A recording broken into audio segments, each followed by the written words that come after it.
I am here to discuss the so-called flying saucers. We know now that in the early years of the 20th century, this world was being watched closely by intelligences greater than man's. Did the CIA write Wind of Change by the Scorpions?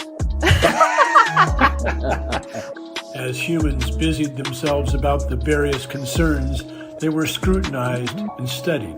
Dr. Loeb, what percentage chance do you give it that you have indeed uncovered extraterrestrial or non-human technology?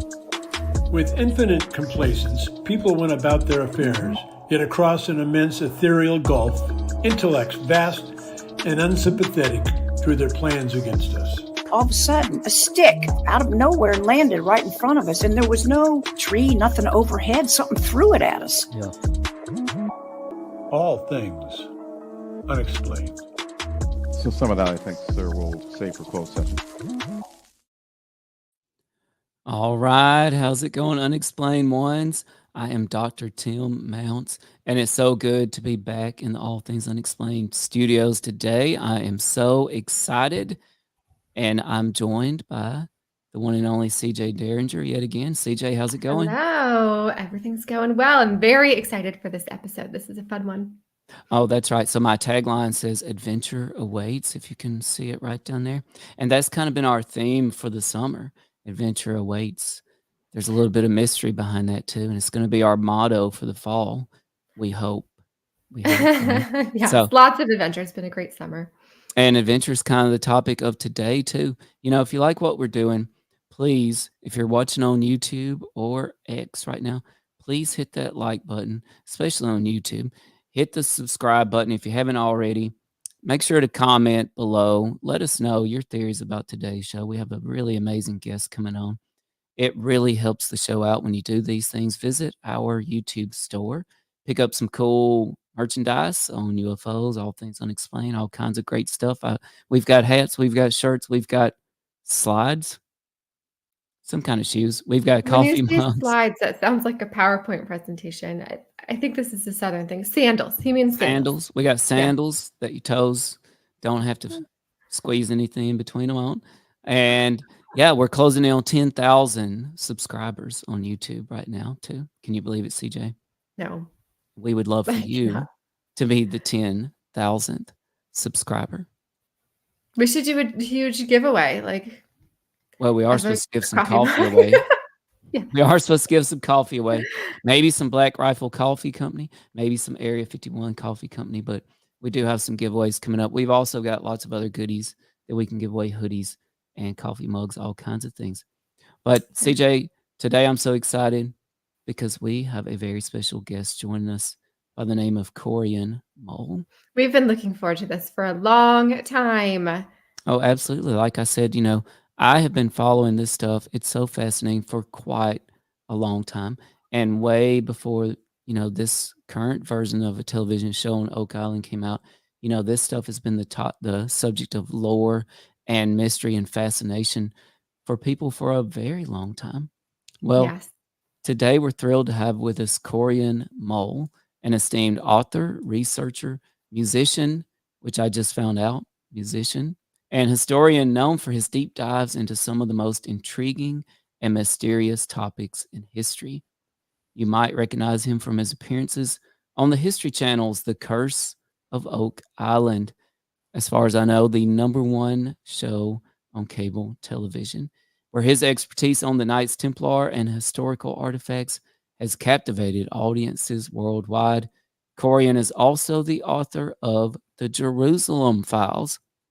Now, we have a link in the show description, and I have a link already up in the chat where you can purchase The Jerusalem Files right now. Just click on it. It'll be at your house in a couple of days. A book that explores the fascinating connections between ancient treasures, religious relics, and the secrets that have been lost to time. We're excited to hear Corjan's thoughts on the enduring mysteries of the Templars, Oak Island, and that's not Oak Island, North Carolina, folks. That's Oak Island, Nova Scotia, and more.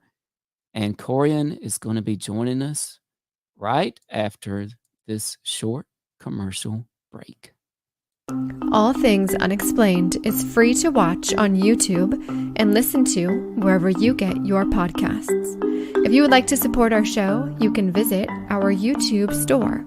Additionally, you can find us on Venmo under All Things Unexplained. Be sure to check out our website, allthingsunexplained.com. All proceeds from the sales of Dr. Mounce's books on Amazon and Audible also go straight to our show.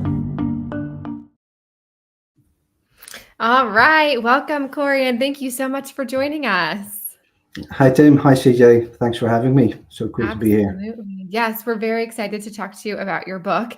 And in doing some research for this book, I feel like you are living my dream life. You are taking the concept of going out treasure hunting on Oak Island and combining it with one of my favorite authors is Dan Brown. And he does this Robert Langdon series where they take these groups shrouded in mystery from the past and look for clues and hints all over the world. And I feel like that's what you're doing with this book. So tell us a little bit about the inspiration for the Jerusalem Files.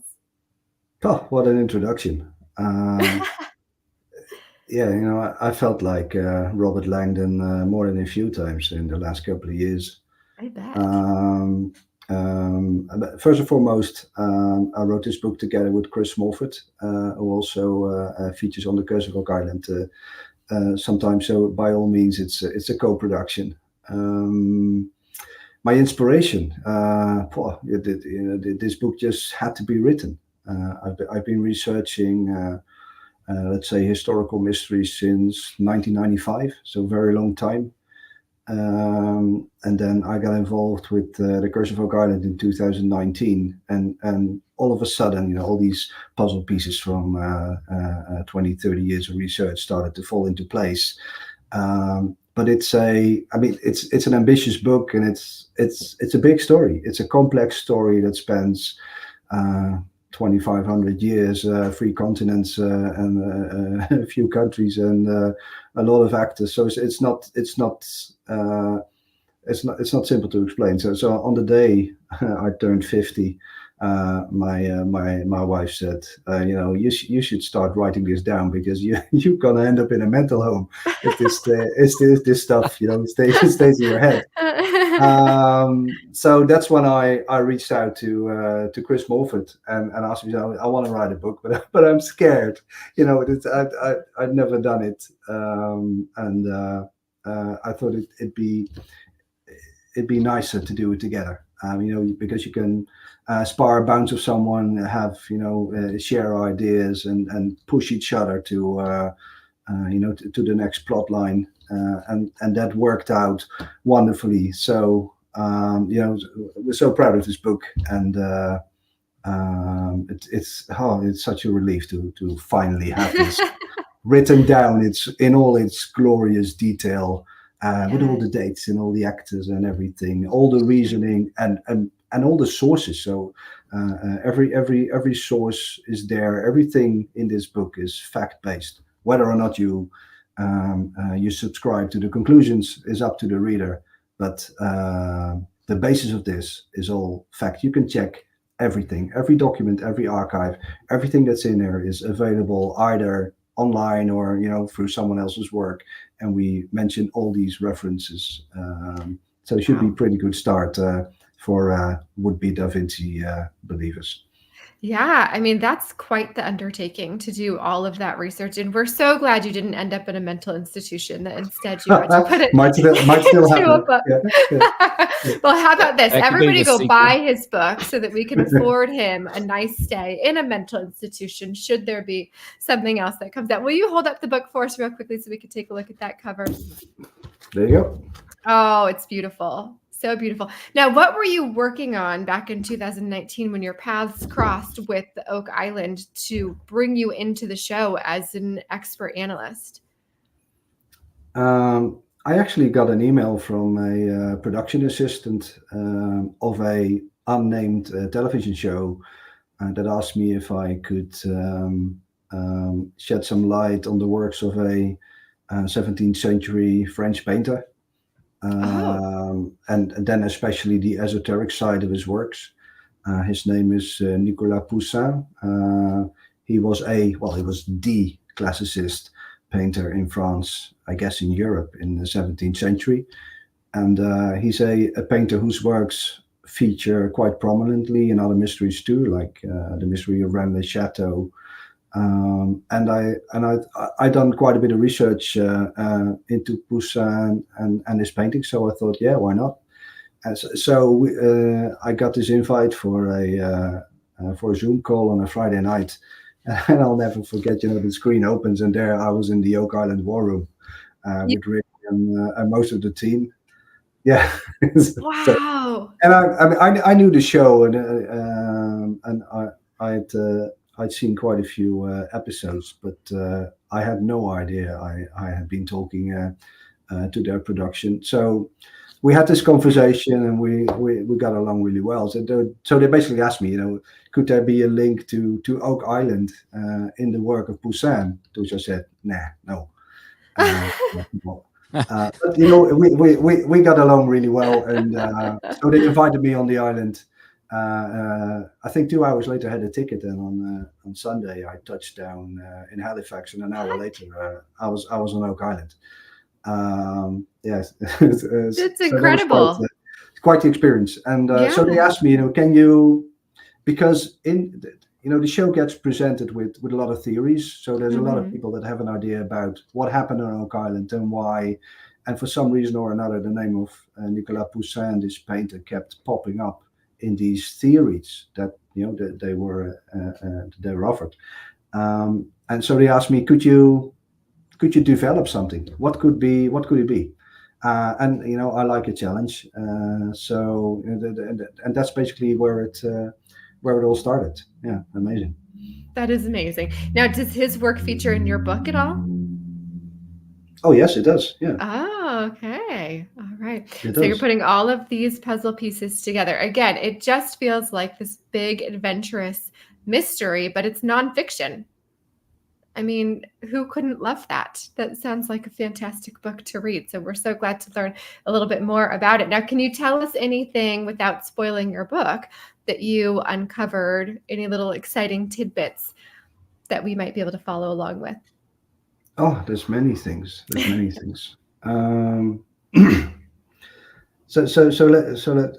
Okay, if I wander off too far in my monologue, don't hesitate to interrupt me. This is your time. And put me back on the straight, right?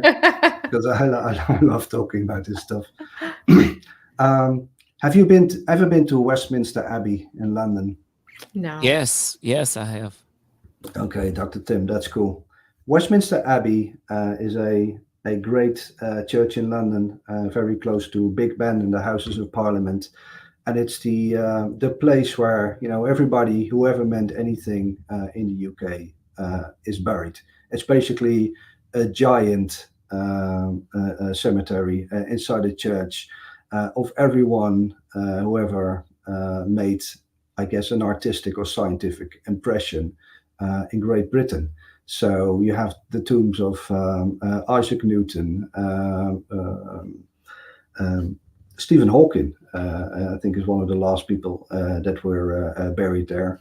But before him, there's an endless line of poets, playwrights, scientists, astronomers, from Halley to Lewis Carroll. They're all interred in Westminster Abbey. It's quite an impressive place when you enter. It's a bit daunting even. Now, at the heart of Westminster Abbey, and I guess the most sacred ground inside Westminster Abbey, apart from the tombs, obviously, of the big monarchs like Elizabeth I. There's the Poets' Corner. So in Poets' Corner, all the literary giants of Great Britain have been gathered, and this is where you'll find the memorial to William Shakespeare, for example, but also to Byron, Lewis Carroll, Jane Austen. The list is endless. At the heart of the Poets' Corner, so Poets' Corner at the heart of Westminster Abbey, at the heart of Poets' Corner, you will find the grave of John Roberts, and this is where it became interesting, because John Roberts is a man no one's ever heard of. He was not a poet, he was not a playwright, he was not a writer. John Roberts was a very minor, and at the end of his life, quite controversial politician who didn't really accomplish or establish anything. Yet, to place his tomb inside Westminster Abbey, another tomb, the one of Geoffrey Chaucer, known as the father of English literature, Canterbury Tales. Geoffrey Chaucer's tomb had to be cut up. They had to remove his arms, literally, to put John Roberts' memorial in place. Why on earth? Why on earth? Why on earth? So this was something that had occurred to me at some stage, and which was sort of living in the back of my head. And then at some stage, when I looked at this memorial again, I noticed that at the top of the depiction, a figure is leaning against a memorial, like a square pedestal with a big urn on top of it. And I didn't think much of it until I did some more research, and I discovered that this was an existing monument. It's actually a monument on which there's a depiction of Nicolas Poussin's most famous painting, The Shepherds of Arcadia. And this memorial I found back in an overgrown garden near London, and it turned out to be the memorial to Prime Minister Henry Pelham. Now, Henry Pelham is another man very few people have heard of. I think he's probably the least known prime minister in the history of Great Britain, which is saying something. He died in 1754, and after his death, this memorial was created for him by John Roberts, the man that we find in Westminster Abbey and who's depicted there, with the memorial for his boss, Henry Pelham, that he commissioned. Pelham had specifically reserved money in his will for this memorial, and on it, as I said, you have this depiction of the Shepherds of Arcadia, which, there you go. This is the famous painting. There's a few aspects about this painting that have puzzled historians and researchers alike for a very long time. And it's whispered that this hides a number of secrets. Now, you have to imagine that paintings like this weren't made for the general public, right? They were privately commissioned, in this case, for a future pope. This was for a very high dignitary in the Vatican to be on display in a private residence where very few people would ever see it, let alone have the knowledge or the information to interpret this and draw the conclusions.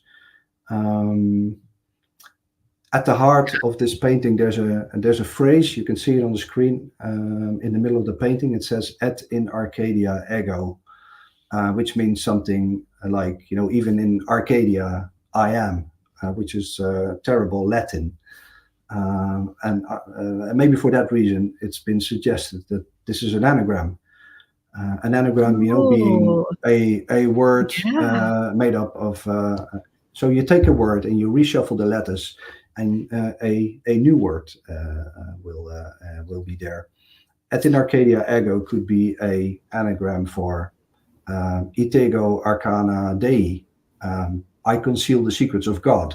Oh my gosh. Which makes this so fun. which makes the painting a little bit more interesting. I Yes. guess.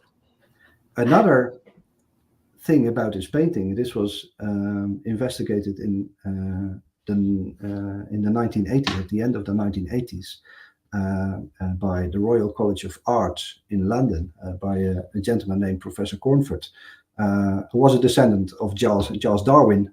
Nothing to do with the story, it was just an interesting factoid. Cornford concluded after study that this painting was based on a geometric shape, namely a pentagram. So he claimed that Nicolas Poussin drew a pentagram first, a 5-pointed star, that is partially outside the frame and which was used to position the figures on this painting to make the composition, which is interesting. And then there's a few things. If you look at the arm of the central figure, you see that the shadow isn't really an arm, but it's more like a scythe. You're right. Oh yeah. The painting shows 7 arms, maybe like a menorah. The easiest way to conceal something. So if you count the arms, you will count 7 arms, because one shepherd is concealing one arm, and behind him. And I could go on and on and on and on. There's so much stuff to discuss about this painting. Wow, this is incredible, because you're right. I would have looked at this painting and probably not given it a second thought. And Corjan, maybe I missed it, but what is the structure they're supposed to be at? It's a tomb. It's a tomb, okay. but it's fully unclear whose tomb and where this is. In the 1960s, it was claimed that the landscape behind this tomb is a landscape of Rennes-le-Château in southern France. And it does resemble that landscape somewhat, but it's impossible to conclusively conclude that. And even if it was, it's very uncertain if Poussin was ever in the south of France. He might have crossed the area while traveling, but it's a bit of a stretch. Okay. So a mystery, in the words of other people. So we had a monument in Poets' Corner that's not for a poet or an artist or of any other kind, but obviously important enough to be given space in Westminster Abbey. And we had the monument of the master of this man, Henry Pelham, because John Roberts was the personal secretary of Henry Pelham, that had the depiction of Shepherds of Arcadia. Cut the long story short, we found an anagram on Henry Pelham's memorial, and when we projected a pentagram on the memorial, on 2 sides of the memorial, 2 mirrored pentagrams, the pentagram would hit 6 letters on each side, spelling menorah, MENORA, in the right order, and in the end pointed us to the Palace of Versailles. We've been scratching our heads many times. Are we seeing stuff? Is this actually what we're seeing? Is it possible that on a 18th century monument we found, an anagram? I mean, the anagram was hidden in the sentence of a poem by Horace, of which we noticed that a word had been changed. It's a long story; it's all in the book. But in the end, the anagram said, "Vos dedico id menorah perditus." I lead you to the lost menorah. It led us to Versailles, and I'm going to show you a picture here. Let me fiddle with my screen for one Yes. second. Here you go. Truly, if you can this share is this. so incredible.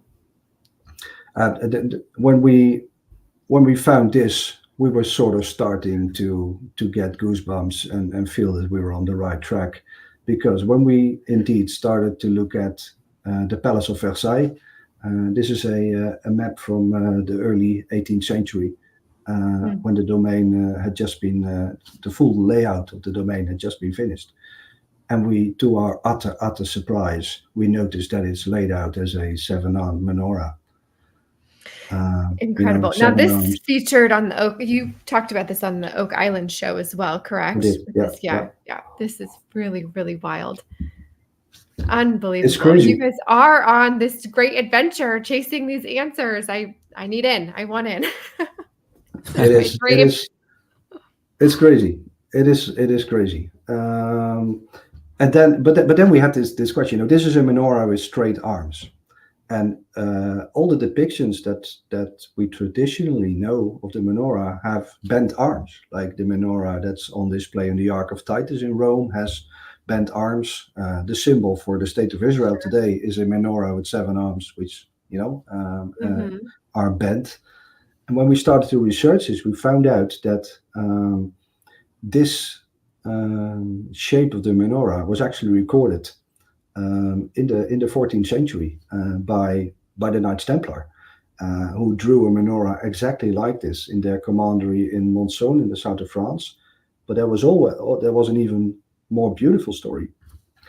There was a 12th century rabbi called Maimonides, who was a philosopher, a healer, and who was born in Cordoba in Spain. And at some stage, he decided that he wanted to go to the Holy House in Jerusalem, or to what's left of the Temple of Jerusalem. So he arrived in Acre and then made his way to Jerusalem, where he spent a week on Temple Mount. And after that week, he wrote his most famous work, the Mishnah Torah. However, at the time that he visited Temple Mount, it was occupied by the Knights Templar. They had their headquarters in Jerusalem. So the Knights Templar, the famous group of fighting monks, had their headquarters in what had previously been, the Temple of Solomon on the Temple Mount in Jerusalem. Maimonides spent a week there, and after this week, he produced his best-known work, in which he depicted a straight-arm menorah. So that's really when we started to get more interested in the Knights Templar, and perhaps could it be that this was the original shape of the original menorah from the Bible that ended up in the first temple? And the doubts slowly started to fade, especially when we found out that Louis XIV, who laid out this garden in front of you, had the works of Maimonides translated in 1687 by Louis de Compiègne. So there was a French language version of the work of Maimonides with this shape in it, in the library of Louis XIV, in a translation that he specifically commissioned himself. So that's when we sort of started to lay that puzzle. It's so utterly amazing.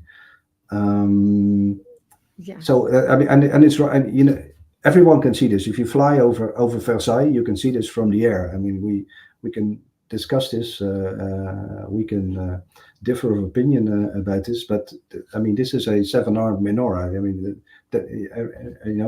a 5-year-old kid can see this. Whether or not this was intentionally put there, I mean, it's of course the interesting question, and we try to answer that in our book. I mean, this is crazy, but it gets wild when you realize that the central axis of this thing was aligned to the Temple Mount in Jerusalem. The central axis is like 4 miles long. It's aligned to the meter to the Temple Mount in Jerusalem. So Louis XIV, the Sun King, had his bedroom on the central axis of this thing. If he would open his windows in the morning, he would actually look straight at Jerusalem. If you go the other side, if you would follow this thing in the direction of North America, you would land very, very closely to Oak Island. And we believe this was intentional, especially after we found out that in 1671 Louis XIV mounted a secret expedition to Canada, to New France, as it was called at the time. He sent a boat, the Saint Sebastian, with a number of scientists to the coast of Acadia, which was the old name of Nova Scotia, where Oak Island is. He sent this ship to the coast of Nova Scotia to do measurements of latitude and longitude, which is extremely interesting. And after these people had returned to France, he did his last great work at Versailles, his royal palace. Louis XIV, the Sun King, was known for the royal symmetry. If you've ever been to the Palace of Versailles, you can see it on television every day now because the Olympic Games are there for a great part. This place was all about symmetry. Now, Versailles, even though it's called a chateau, a castle, it doesn't have a single tower. Louis XIV hated the things, but there's one exception, and there's one structure that breaks the symmetry of the estate, much to the chagrin of his courtiers and his architects, and that's the Royal Chapel of Versailles. If you stand in front of the palace, you see the Royal Chapel sticking out like a sore thumb, breaking the symmetry of the place. If you on Oak Island, there's a cross-shaped stone formation called Nolan's Cross.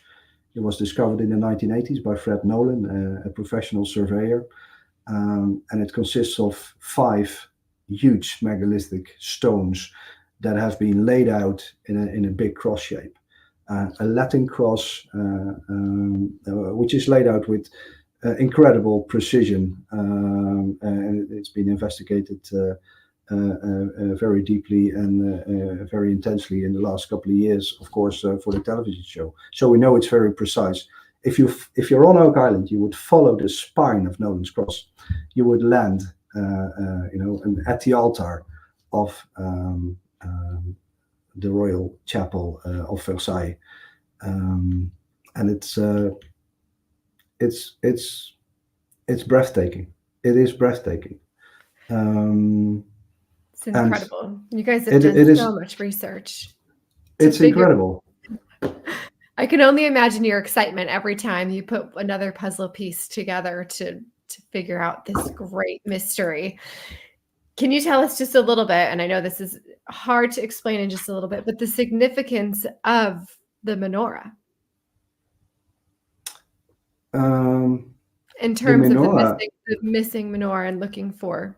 Yeah, because it's one of the few ancient, I'd say few, but it's one of the ancient artifacts that I am really not familiar with at all. Okay, that's a great question. The menorah is an object from the Bible. So in the book of Exodus, we read about Moses, who traveled the desert with the Israelites until they eventually settled. And they had a portable temple with them called the tabernacle. And God instructed them to create a number of implements, a number of objects for them. For that temple. One of them is quite well known, is the Ark of the Covenant. It's basically a golden box which held a number of objects, the rod of Aaron, but I guess most famously the stone tables that held the 10 Commandments, which, if these would still exist, would be, I guess, the most powerful object you could ever hold in your life. I mean, this would constitute the God proof, right? Because they were inscribed by God himself on the mountain. Now, another thing that God instructed Moses to make is a menorah. The book of Exodus tells us that Moses was instructed to take a talent of gold, which is something like 50 kilos of gold, and a block out of one piece, and he had to make a candelabra, a lampstand with 7 arms, which would stand next to the Ark of the Covenant in the tabernacle. Now later, when the first temple had been built in Jerusalem, inside you had the Holy of Holiest, which was the inner sanctuary of the temple, where the high priest could talk directly to God through the Ark of the Covenant, where I guess the menorah would serve as sort of an antenna and would light the inner core of the temple. There was one original menorah, like described in the Bible, but the Bible also tells us that King David had 10 copies of the menorah made. So all in all, there were 11 menorahs. And today, I think, this is one of the most sacred objects in the history of Christianity. And of course, in the Jewish religion, it's still on a symbol for the state of Israel. And if the Bible is correct, this could be the antenna that enables you to talk to God. Well, if you all need to take that literally, that's for everyone here to decide for himself. Okay. But it's certainly an interesting object. So, and it was a big thing. This was as tall as my daughter, 1.60 meters. Wow. I think that's something like 4.5 feet, 5 feet tall. Okay. And a meter wide. So this was a big object made out of solid gold. So if not for its, religious attraction, it was also very valuable. A lot of gold. Yeah. Okay. A lot of gold. Yeah. So that gives Most people great are interested in a significance. lot of gold. Yeah. Yeah. Great significance to why somebody might search for this item. So thank you for shedding light on that. I'm not sure why that's not an item I had heard much about in terms of people looking for. So thank you. That definitely helps me understand why somebody might be searching many, many years for this particular menorah. Tim, I know you had some questions related to Oak Island, so if we can transition that way a little bit before we get into listener questions. Well, I just have to say, wow, Corjan, and we're so glad to have Corjan Mol here with us today, author of the Jerusalem Files. And we have a link for the Jerusalem Files in the chat and in the show description. So pick up your copy today. And Corjan, I've never really heard this notion of the menorah being described as an antenna for the Ark of the Covenant.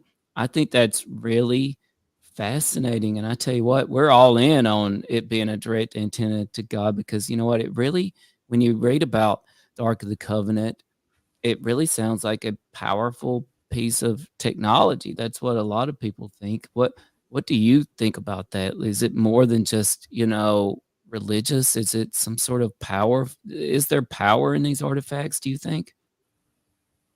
That's a good question. The Bible describes it as a conduit, right? So this was something you could use as perhaps as a catalyst to talk to God, or directly as an object.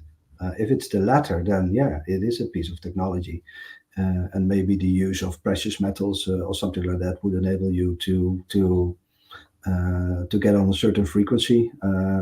We don't discuss that in the book, but I guess that is possible. Yeah. Yeah, I mean, it's really fascinating, and the fact it's made out of gold, of course, being that size, made out of gold, that I was thinking about this morning. It really wouldn't matter if you were religious or not. If you were interested in treasure, Right, that's what Corjan was saying. That's a lot of gold. Yeah, that's a lot of gold. Well, this is about, if anything, this is about what people believe and what people believed, right? Yes. So what is certain is that people believed that they could talk to the Lord using these objects, which would make them incredibly powerful. In fact, so powerful that the Bible relates how the high priest would have to wear a special vest, which with a number of special jewels to protect him from this awesome power. So only the high priest was allowed, near the Ark of the Covenant, and was allowed to touch it. Which is interesting, because during our research we found out that in France the French kingship was modeled on the kingship of Solomon of the Bible. And this happens during the anointing of the king. So most French kings were anointed in the Cathedral of Reims, quite close to Paris. Fantastic cathedral, fantastic place. And we found out that sometime in the 15th century, the anointing ritual was changed by the Royal House of France. They slipped in a little phrase which changed the anointment ritual into something that would actually make them Aaron. So the French king on anointment would become Aaron. In other words, he would become the high priest, because Aaron, the high priest at the time of Moses, was the only one allowed to touch the ark with a special vest. So we picked that up as as a line of research, maybe for a later stage, or we thought it was highly telling that the French king is almost literally turned into the high priest during his anointment, and remains the high priest for the rest of his life until a successor takes over the same role. It's madness. Yeah, because there might not just be true technological power. There might, I think a lot of people throughout history have realized there's power in the symbology too, right? Like just possession of these artifacts, or playing on the belief that you have these artifacts or something like that. It holds a powerful influence over the masses, and that in and of itself is a lot of power. We know the Nazis, right? They were after religious artifacts. I wouldn't particularly describe that sect of people as particularly religious or with good intentions, but they believed in the power of these artifacts. Yeah, and symbolism is at the heart of this mystery. So, and I'll give you a mind-blowing example. So we looked at all the original sources about the foundation of the Knights Templar, and there's only 4 of them, and only one of these has been written by an eyewitness. And after our research, we concluded, yes, the Knights Templar indeed found a menorah on Temple Mount, and they used it, to become the best positioned international organization besides the Church of Rome at the time. And we wondered where did this thing go? What did they do with it? And we noticed that during the time of their discoveries, the great cathedrals were built in France. And many of these were financed with Templar money, and Templar knowledge was used to build these, to create the architecture. And you can see a giant leap in the progression of the science of architecture during the time of the Templars. Now there's almost 100 Gothic cathedrals in France, or Gothic great churches. But 5 of these are more special than the others because they have a labyrinth. I guess the best known cathedral in France is the Cathedral of Chartres. It's a fantastic place, very, very big, and it's famous for its labyrinth. A labyrinth is a big structure in the nave of the church, which was said to represent a journey to Jerusalem, or a journey to salvation, or to find the 11 paths to your inner self, or something like that. But we saw something else, and I'll put this on the screen for you. So if you would be willing to share this. This is so much fun.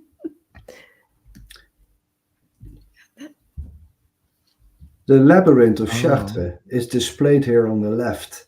But when we looked at this from the air, we literally went up in the church and looked down on it, and we said, "Oh my goodness! Oh my God! This is a menorah. This is not a labyrinth. This is a labyrinth, but these are 2 menorahs facing each other. These are 2 mirrored menorahs." And then we noticed that in these other churches that have labyrinths, I mean, these labyrinths are all a little bit different, but they're also very similar, because all of these display 2 mirrored menorahs. On the left, you have Chartres. then you have Amiens, then you have Reims, where the kings were crowned, and on the right you have Sens. And there's another one that's no longer in the church, so I can show it to you. Wow. And we let me fiddle with my screen here a little bit, and I promise you this will be worth the time that you're waiting for me.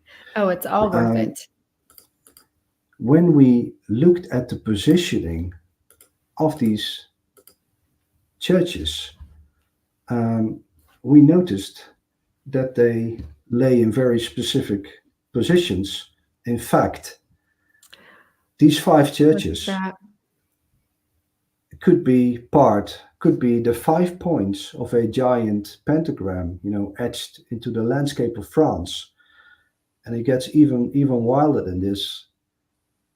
If you would draw a pentagram like a kid does with one finger, and you start in Sens. Sens is the place where Louis IX, Saint Louis, married. He was the contemporary king with the Knights Templar. If you start in Sens, you go Sens, Amiens, Chartres, Reims, Saint-Ouen, the O. It spells a word, sacro, S-A-C-R-O, sacred. The pentagram was the oldest symbol for the city of Jerusalem. It's still inscribed on the tower on the gate of David. But also a pentagram was known and is known as a protective symbol, heavily used by the Knights Templar, especially in Portugal, where you see them on their tombstones all the time. But also in France, you see many instances of it.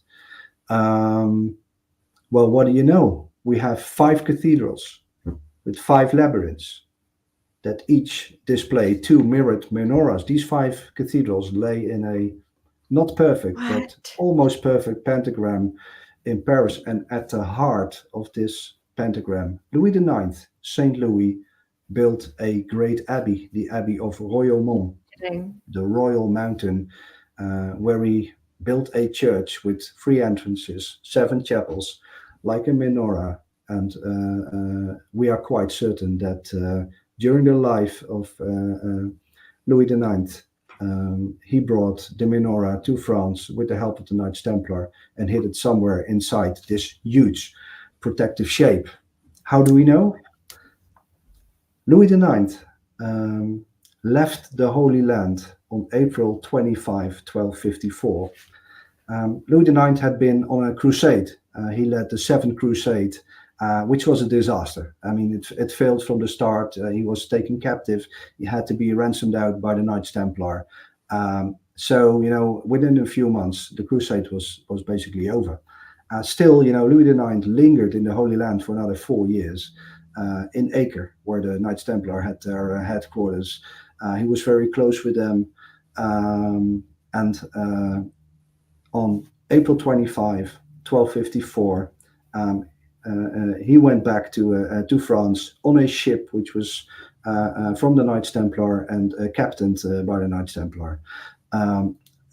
April 25 was the day of Easter in the year 1254. It was also Louis IX's 40th birthday.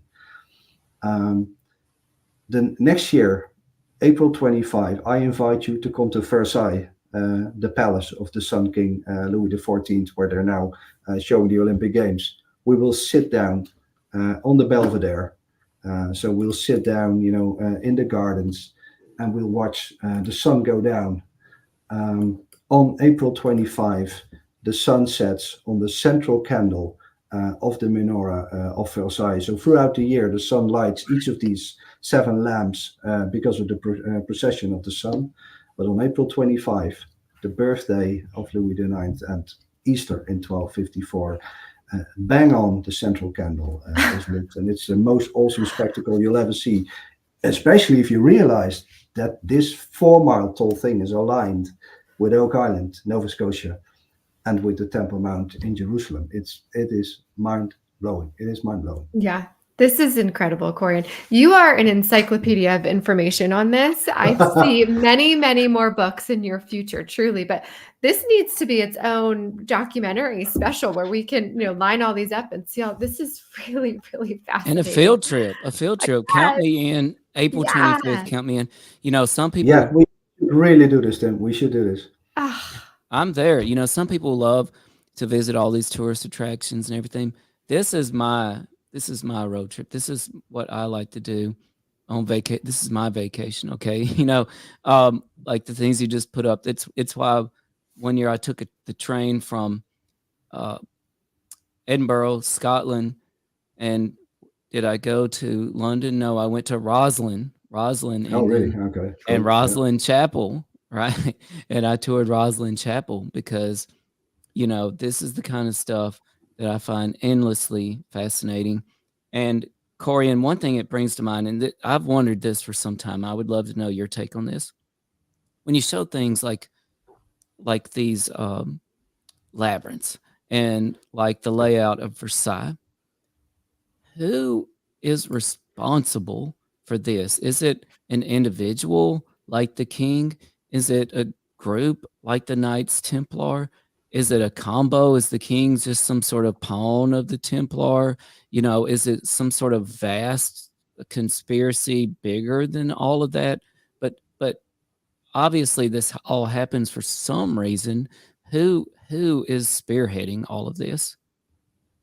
I believe in simple answers, and things that you can actually imagine really happened. And we can read the chronicles from the time and draw the conclusions. So our research shows that the Knights Templar were in possession of the menorah. Then, a few years before he left Acre, Saint Louis IX, the King of France, who was still lingering in the Holy Land in Acre with the Templars, had a big falling out with the Templars.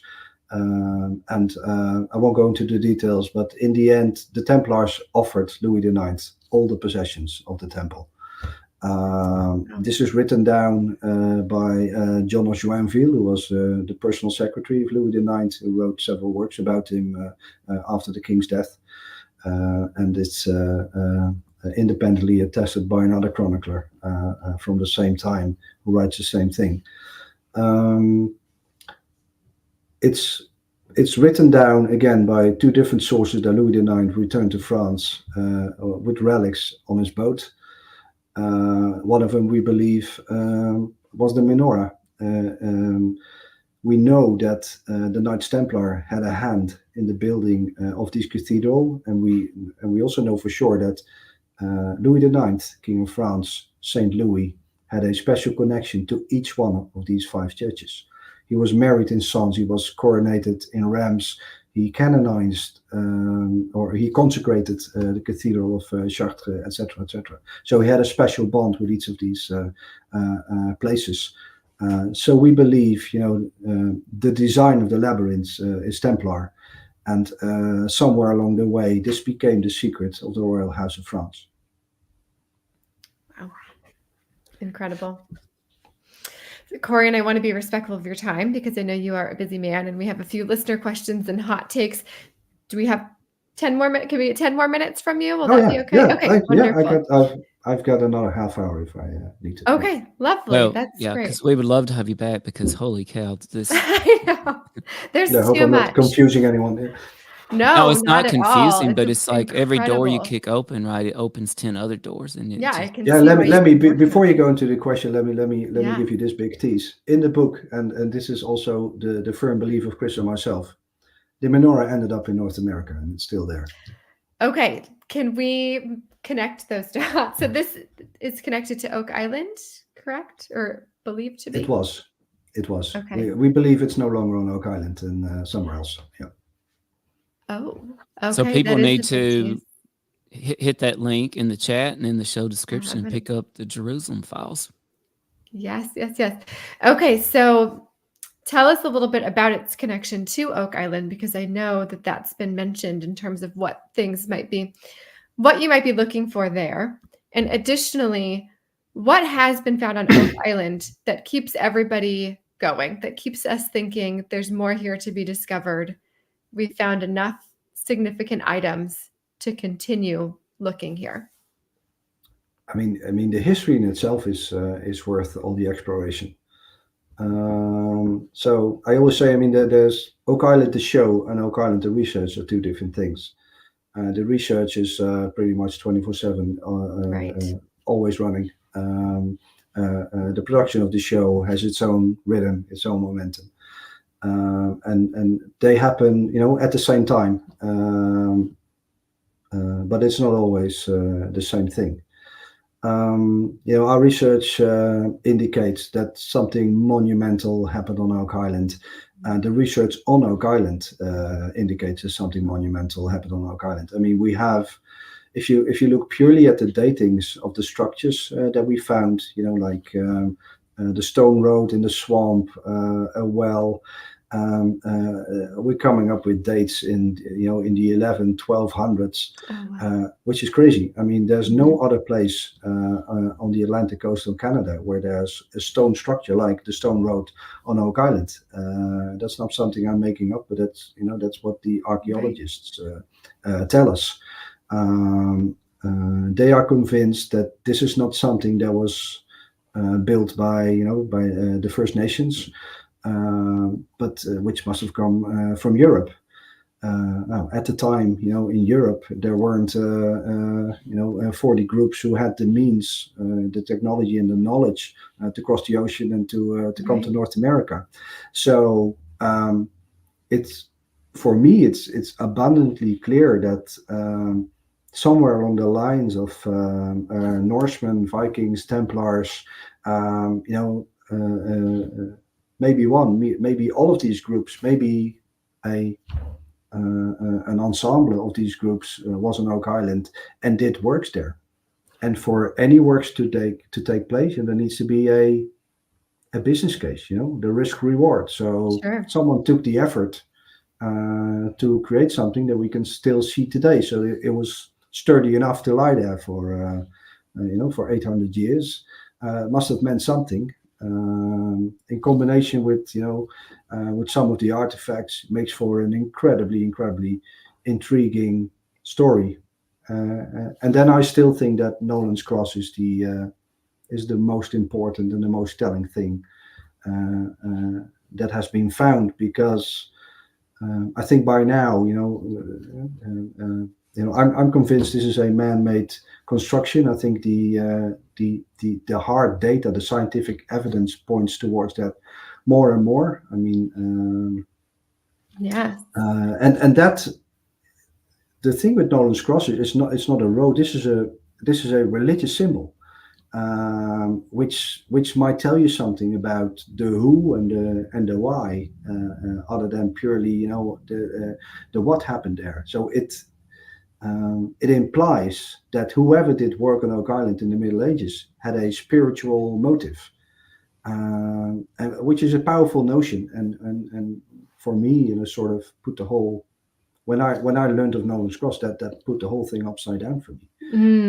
And now, since the alignment of Nolan's Cross to Versailles, and I can actually, if you want, I can show you how precise it is. Sure. My mind keeps going to another History Channel show. Could it have been aliens? Ancient alien theorists. Yes. Well, Say absolutely. It was aliens. Oh, only teasing, but I had to throw that I'll in give there. you the political answer. I haven't investigated. So let me share my screen with you again. And I apologize if I eat up too much of your time. Oh, no. We are so grateful for you. This has been fascinating. Okay, so here you have my screen. Okay, let's take a look. So here you see the big pentagram. Let me switch that off for now. This is the Palace of Versailles, right? The menorah. Okay. Oh, yes. And Wow, this line really starts wild. here. This is the Royal Palace. This is in 3D, but you'll have to believe me. This is the place where you have the altar. This is the altar of the Royal Palace Okay. of Versailles, where the Olympic Games are held now. If I then zoom out a little bit and I fly, leaving on the jet plane, etc., and I fly to Oak Island, Wow. and have a look at the precision of this line. This is Nolan's Cross. So Incredible. in white, that is the sort of precision this has. Now, here I go again. This is a fact. Everyone Right. who is watching the podcast can go to Google Earth in a minute and replicate this. Google Earth is a very reliable model of the sphere of the Earth, and people smarter than me have convinced and assured me that this is reliable technology. I mean, if it's a line here, it's a line, then it's a line in real life. You can see for yourself that this is there. And again, it gets interesting when you realize that perhaps this was done intentionally. And if you then add up Louis XIV, the Sun King, who made his chapel dedicated to Louis IX, the Saint Louis, who came from the Holy Land in 1254 with the treasure of the temple, who built this giant menorah, who hit something, who knew about this pentagram. Then if you add everything up and you see this royal arch in the sky, it becomes quite a breathtaking story. Yes. Which we have documented in detail in the Jerusalem Files. Incredible. It is truly so exciting. It really is a fun modern day mystery that you guys are working on. I love it. I can't wait to read it. So great. I'll get you a signed copy. Yes, please. Will you please? Yeah, I of would course. love Yeah. that. Okay. Yeah, Where and can if I you order? want to, do a sweepstakes or Yes. something, I'm happy to send you one or two This is a signed copies fantastic idea. that you can give to your Yes, listeners. please. If you want. Thank you. Let's talk a little bit about the future of research. Where do you go from here? What's the next thing that you look towards? There is going to be a second book. Chris and I will start writing in a couple of months, so we're compiling material. And there's a few angles, and there's a few mysteries still to be solved. So one of the things that we're looking at the moment is this. Let me share my screen again.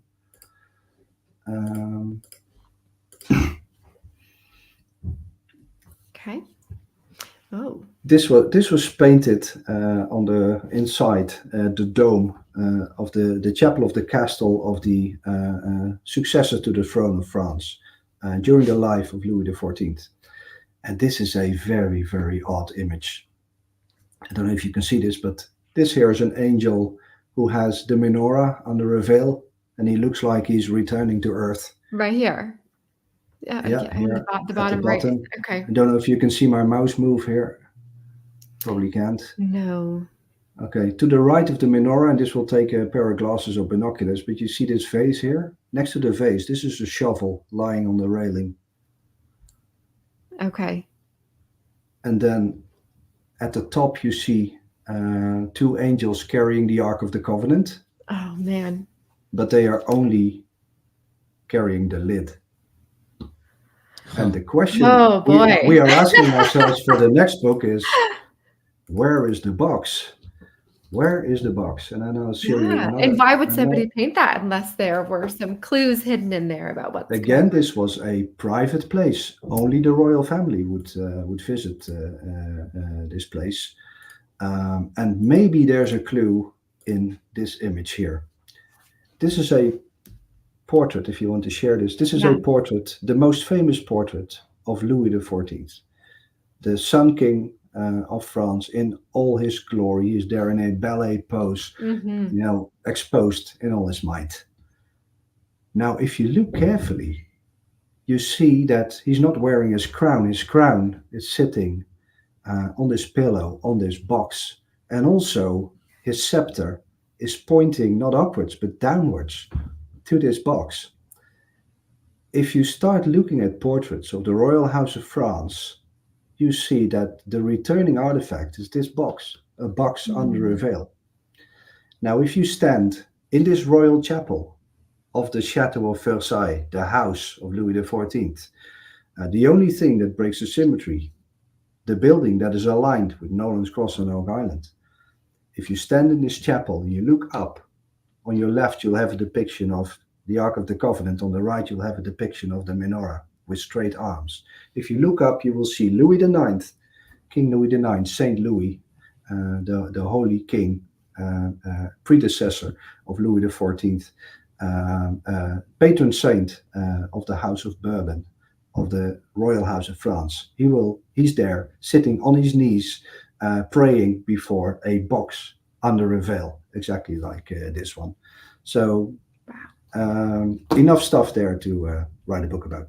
Oh my gosh, no kidding. And I know now that I have a whole lot of traveling I need to go do. I need to go check all of this out in person. Good. It's awesome. Yes. All right, Tim, let's dive into some hot takes for Corjan here. We do hot takes on every show. Just want to get like a quick thought from you about some of these topics. Yeah, we'll just set a few of these up because we do have some listener questions. And, you know, I think we need to ask about this one because one thing that you've made clear with Oak Island is it seems to be one of these special places in the world for whatever reason. So I'm curious to get your hot take on another special place and maybe some colleagues of yours, Skinwalker Ranch. I've seen 1 or 2 episodes. That's all I can tell you. Pass. No opinion. Pass on that one. No, I love it, but I couldn't say anything scientific about it. No, that's okay. I do think they watched The Curse of Oak Island, though. So there is that. I hope they do. They do. Yeah. We've talked about it on And our podcast with them. Yeah, and we've had some really interesting comments from listeners who a lot of people watch both shows, right? So a lot of people tune into both, and they kind of draw parallels between the production and that sort of thing. So that's quite interesting to us. And one thing we did not quite bring up in this notion of Oak Island and all this is the role that some people think some famous pirates have played, like Captain Kidd and Blackbeard. Do you have any thoughts on that, Corjan? It's possible. I mean, the earliest lore of the area is very much pirate related. And it's easy to imagine it was something that pirates did. I mean, they bury treasure. Only, a pirate would never bury a treasure in a way that you wouldn't be able to retrieve it without doing sort of a 12-year Herculean effort like we're doing on Oak Island now. So I think that sort of makes it unlikely, but there's still the chance, and I love it. I read nothing but pirate books when I was a kid. So I would love it for it to be Captain Kidd who buried the treasure on Oak Island, but I don't think it was him. And of course, synchronicity plays a role because CJ and I just happen to be in a state that is full of pirate lore ourselves, North Carolina and Blackbeard. And our own Oak Island. Yeah, and you have your own Oak Island. Oak Island. That's not something that many people can say, right? How cool is that? It's incredibly synchronistic, and we've talked a lot about France tonight, and a lot of people believe that there's some other French treasure on Oak Island, like some treasure from Marie Antoinette, I assume pre-decapitation. Or maybe jewels of Marie Antoinette. Yeah, who knows? I've come to believe that whatever was buried on Oak Island had spiritual value more than anything else. This must have been worth dying for, to traverse the ocean for it at that time, was a very risky undertaking, and must have meant something to people. And purely monetary value, just doesn't cut it for me. It feels, feels out of tune with the sort of situation and the stuff that we found. For the rest, it's an incredibly incredibly interesting story. One of the places that I researched for the Jerusalem files is the Church of Saint Roch in Paris. That had a secret tunnel to the royal palace that was used by Marie Antoinette and Louis XVI. So they would secretly attend mass in that church, and the silver crucifix of Marie Antoinette is still up on the wall there in the sacristy, and she didn't have a chance to pick it up before she got decapitated. So we came across a few bits of incredible history there. Incidentally, we went to that church because the gardens of Versailles, this huge menorah, was laid out by the gardener of Louis XIV, a guy named André Le Notre, and he's buried in that church. Now, normally, if you enter a church, all the statues will face you, but not André Le Notre. André Le Notre was sculpted with his head at a certain angle, facing the back of the church, and his wife made sure that the sculpture created the exact angle. I mean, the angle was described in the commission. So he's on the wall there, looking at the back of the church. If you follow the line of sight, you see two menorahs and the Ark of the Covenant at the back of the church. So André Le Notre, the man who spent his entire life creating lines of sight, who aligned Versailles, who made this giant menorah, who did nothing but turn forests into lakes and lakes into forests. He's immortalized, staring at, the man who built the biggest menorah on the planet is immortalized, staring at a life-size menorah in the Church of Saint Roch. It's a great street. It's next to Chanel, Hermes. It's one of the most luxurious boutique streets in Paris. So well worth a visit. Church of Saint Roch. Have a look at that. That is wild. Putting it on my list. If I don't end up in France within the next year, I'm going to be highly disappointed in myself. Give me a call, Tim, and I'll show you around. And Marie Antoinette, she was in the news here quite recently for another controversy involving the opening ceremony of the Olympics. CJ, did you see that? I was checked out. No, I was off the grid for several weeks. I've seen no Olympics. Corian, did you see her role in the opening ceremony? I did not. No, I just walked. I just whenever there's orange T-shirts, I watch my countrymen perform, but I didn't watch the opening ceremony. Tell us, Tim. Well, tell us. Well, they're doing a song from Les Mis, I believe, and I'm not sure who the people are, but then it transitions to one of the famous buildings, a palace of some sort. And I'm sorry, my French architecture is just not great. And on the facade of the building outside, they've got all these Marie Antoinettes holding their own head.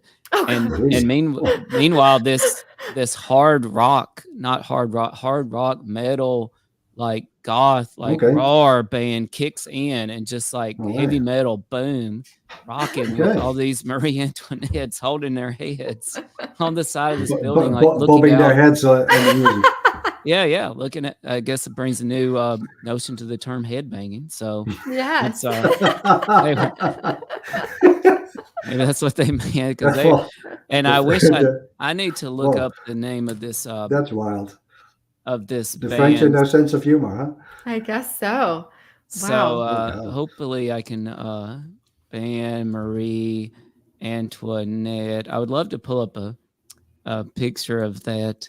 In the band it was the heavy metal band Gojira. I don't know if you're familiar with them, Corian. No. But I've actually heard of them. Oh yeah, so check this out. Let's see. So this was. Oh, there. She's still smiling. So what? Let's see. What building was this? Yeah. So there she was on the side of that building. Yeah. And so that was quite interesting with Marie Antoinette. That's called the conciergerie. This is the old royal palace at they're actually there. They're rocking out at the palace. Yeah. This is, I think, this is the place where she was imprisoned before she got decapitated. And so they've got red smoke coming out of here. This is all happening. This is real life. Yeah, this was in the Wow. Olympics opening ceremony. And they had the smoke actually coming out of the building and this band rocking on the side of it. Yeah, All it right. was it was Okay. wild. Different. I can get down with that. It's That is different. different. Yeah, it was Yeah. wild. So I would be remiss. Reminds me how old-fashioned I am. It was one of the It's cooler not just moments. you. No. Well, I would be remiss, Corjan, if I didn't ask you your hot take on everybody's favorite brothers, Rick and Marty Legina. Friends. And I owe so much to these two. So forever grateful and utterly impressed by their perseverance, their intelligence, and their kindness. More than anything else, the Curse of Oak Island is a group of people that respect each other, that value each other. I've worked with the team now for 5 years, since season 7. Where are you? Season 12. There's never been a situation or there's no politics. This is just a group of people committed to find the answers and hopefully find a bit of treasure in the process. And these two brothers are the core, the heart, the fuel for that, and forever in their debt. Wonderful. Seems like everybody on the show definitely respects the process and is excited about the potential. And I have to show here, Yeah. I have a little bit better of a picture, I think. Let me try to pull it up. Sorry, but you can kind of see it there. There's Gojira on the They're right rocking side them. there. Yeah, and yeah, Marie yeah. Antoinette in the window, and she was in all the windows of that building. So it was pretty interesting. Wild. And that was my last hot take. So do you want to do some listener questions, CJ? Yeah, so I'm going to pull Corjan this is up one for a from- few. Yes, Yeah, of course, yeah. the longtime fan and friend of the show, George Winters. He said, do we know what the connection was between Louis XIV and the Knights Templar, as they were killed 300 years before his reign? Well, only a few were killed. It's a good question. Louis XIV has nothing whatsoever to do with the Knights Templar. The relation to the Knights Templar is with Louis IX. This joke, giving the name of 12 French kings. They were all called Louis. Yeah.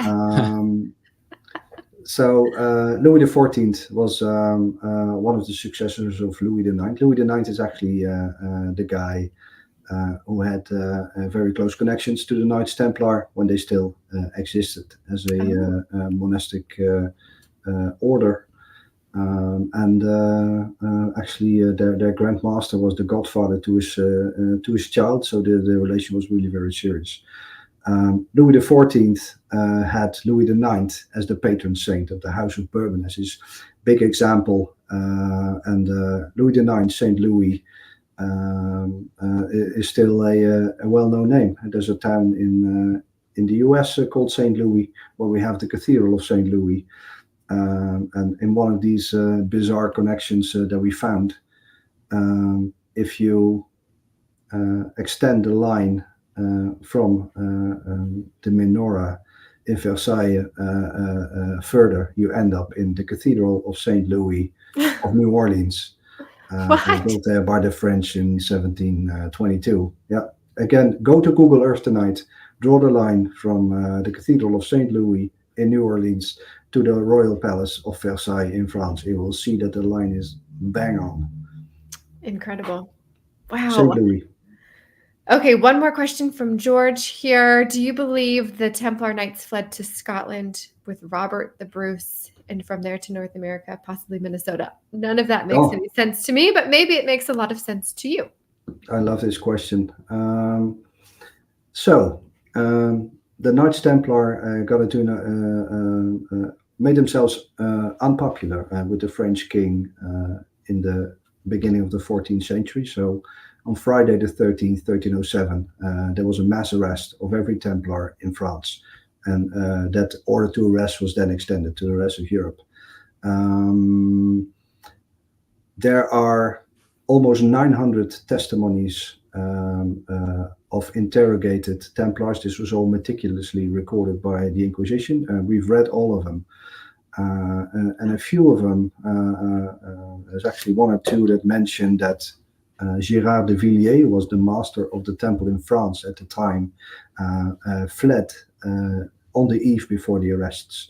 So it's stated how he took 50 horses and 3 carts loaded with hay, allegedly covering the treasure of the temple, and he disappeared into the night on his way to a number of galleys, 18 galleys that would have been waiting for him.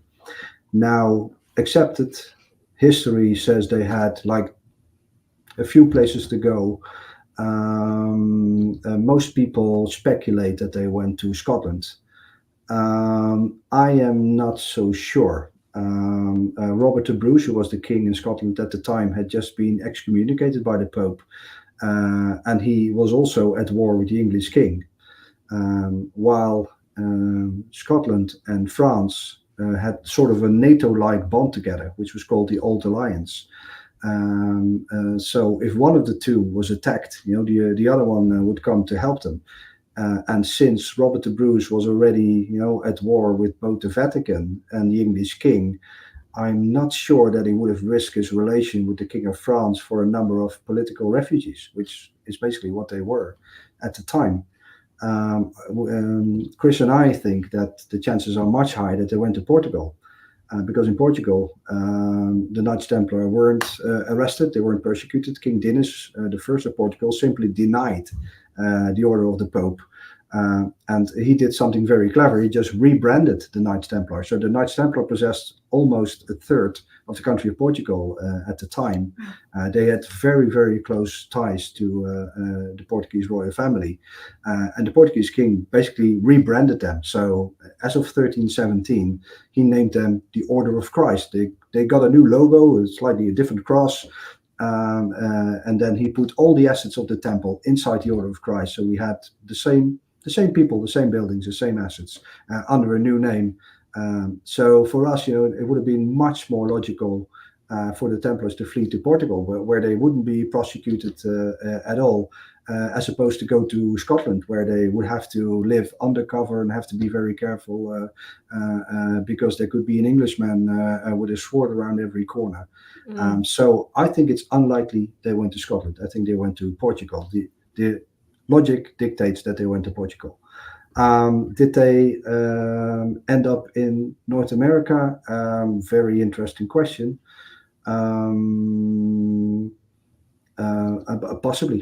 Possibly. I mean, they are one of the parties that could have done the original works on Oak Island. They were expert tunnelers. They were expert swamp makers. They were expert waterworks manipulators. So that they completely fit the bill and the timeline of what we found on Oak Island. Did they get as far as Minnesota? Very, very hard to say. There are people that claim they made it as far as Wisconsin. But I think the jury's still out. I mean, we haven't found any hard evidence that they were on the coast of North America, let alone that they were inside North America. Incredibly interesting question that I will be researching until, either I die or I have an answer. Wonderful. Thank you, George, for that question. And we had lots of people submit earlier questions, but I think we touched many of those topics. So again, to respect your time and all that you've got going on today, we will table those for now. For those that want to follow you on this incredible journey, that want to learn more about your research and what you're doing, where's the best place for them to look for you? I'm on social media. I think I'm by now the only one on the Oak Island team who still does social media. and it can be a bit of a challenge, but I'm still there, and I love it. I love to interact with people and discuss all these things online. I'm on Instagram, I'm on Facebook. If you look for Corjan Mol, you'll find 2 verified profiles. So Meta has kindly helped me by being verified, so you know it's me. And if all else fails, you go to www.thejerusalemfiles.com, where you can find a way to mail me and follow my adventures. Wonderful. Everybody go pick up a copy of the Jerusalem Files. I know I'm going to be so excited to get my signed copy, and we'll maybe do some raffles as well with that. Tim, before we sign out, any last questions, comments, thoughts for Corjan? Well, we've been so pleased to have Corjan Mol here with us, and you can hit the link in the show description or the show chat. And looks like we do have a new comment up. Oh yeah, Corjan, listener George Winter says, thanks. You are our official favorite guest so far. For much obliged, thank you. Our friend Bama George. And you know what? I actually did. There was, the Knights Templar are just endlessly fascinating to me. And I think a lot of people don't realize they even invented our system of banking, the modern system of banking, essentially. Yeah. And somebody did mention to me, like, wow, do you think if the Templar were still around today that they would hide their treasures with cryptocurrency? And I thought that was a really fascinating question. Who knows? I mean, they were very innovative. I mean, the Templars are known as warriors, right? I mean, they if they would die defending their faith, they would go straight to heaven. So they were fierce and they were feared for that. But where they were, I guess, even more successful is in administration, asset management. So they had enormous amounts, lands, fisheries, farms that they exploited to generate the money to project or to protect the Holy Land, and that's where they really, really stood out. And indeed, an early version of the credit card was one of their inventions. Who knows what they could have done today? And oh man, wouldn't that be exciting? That's right. And thanks to Corjan Mol for being here. Pick up a copy of the Jerusalem Files. Check him out on The Curse of Oak Island on the History Channel. If you like this video, if you're watching on YouTube, make sure to hit the like button. It really helps the podcast out. Make sure to comment with your theories and your thoughts on the Knights Templar, the Menorah, and Oak Island. Make sure to subscribe to the channel. Remember, the past isn't just a collection of stories. It's a puzzle waiting to be solved, and we're all detectives in this story. CJ and I are planning our own trip to France, it looks like, to investigate. If today's conversation sparks new questions or theories of your own, don't hesitate to share them with us. You never know where the next clue might come from. CJ? Awesome. Thank you so much, everybody. Stay happy, stay strange, keep listening to All Things Unexplained, and go find your next adventure. Thank you, Corjan, for joining us. Thank you so much for having me. This was great. All Things Unexplained. What's your hot take on Travis Taylor?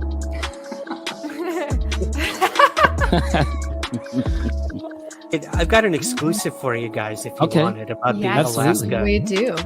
Okay. Dr. Taylor was revealed to be the chief scientist of the UAP task force with the Pentagon. So some of that, I think, sir, will save for closed session.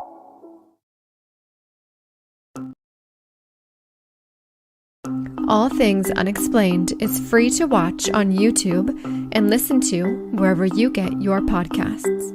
If you would like to support our show, you can visit our YouTube store. Additionally, you can find us on Venmo under All Things Unexplained. Be sure to check out our website, allthingsunexplained.com. All proceeds from the sales of Dr. Mounce's books on Amazon and Audible also go straight to our show.